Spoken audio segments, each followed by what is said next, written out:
వెలిగొండ ప్రాజెక్టుపై మంత్రి నిమ్మల రామానాయుడు, రాజ్యసభ ఎంపీ వైవి సుబ్బారెడ్డి మధ్య మాటల యుద్ధం జరిగింది. నీటిపారుదల ప్రాజెక్టులపై జగన్ కి మాట్లాడే అర్హత లేదని నిమ్మల విమర్శించారు.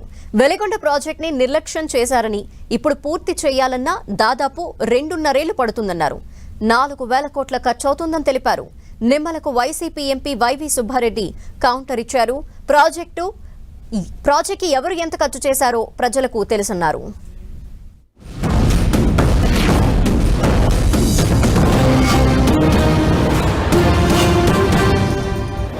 ప్రాజెక్టుకి సంబంధించి అడుగుతూ ఉన్నాం. ఏదైతే శ్రీశైలం బ్యాక్ వాటర్లో ఆ యొక్క వెలుగొండకు సంబంధించినటువంటి టన్నల్ హెడ్ రెగ్యులేటర్ ఏదైతే ఉందో, అంటే వెలుగొండక ప్రాజెక్టుకి ప్రాథమికంగా ఉన్నటువంటి టన్నల్ హెడ్ రెగ్యులేటర్ ఏదైతే ఉందో దానికి సంబంధించినటువంటి పనులే వింగ్స్ అండ్ రిటర్న్స్ ఏవైతే ఆ రెగ్యులేటర్ పనులు పూర్తి చేయకుండా నీళ్లు వదిలితే రేపు టన్నెల్కే ప్రమాదం వచ్చేటువంటి పరిస్థితి ఉండగా మరి కనీసం ఆ యొక్క పరిజ్ఞానం కూడా లేకుండా వెలుగొండకి నీళ్లు వదలొచ్చు అనేటువంటి మాట ఒక మాజీ ముఖ్యమంత్రిగా నువ్వు చెప్తూ ఉంటే హాస్యాస్పదం కాదా అని చెప్పి ప్రశ్నిస్తూ ఉన్నా.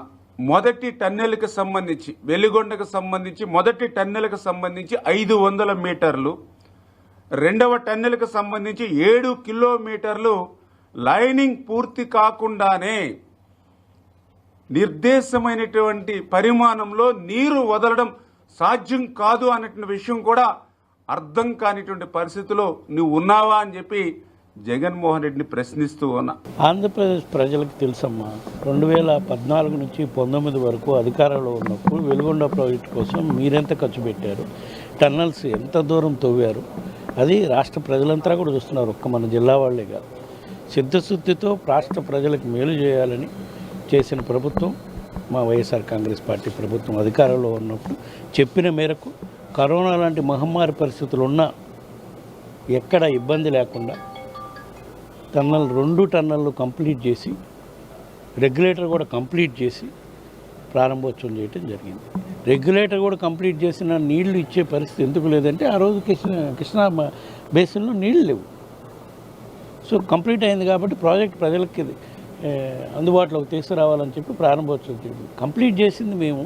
దానికి స్వర్గీయ రాజశేఖర రెడ్డి గారు పునాది రాయేసి పనులు ప్రారంభిస్తే దాన్ని కంప్లీట్ చేసింది వైఎస్ఆర్ కాంగ్రెస్ పార్టీ ప్రభుత్వము, మా పార్టీ అధినేత జగన్మోహన్ రెడ్డి గారు. దాన్ని మేము చేసాము, మీరు చేయలేదు అని చెప్పే పరిస్థితి వచ్చిందండి.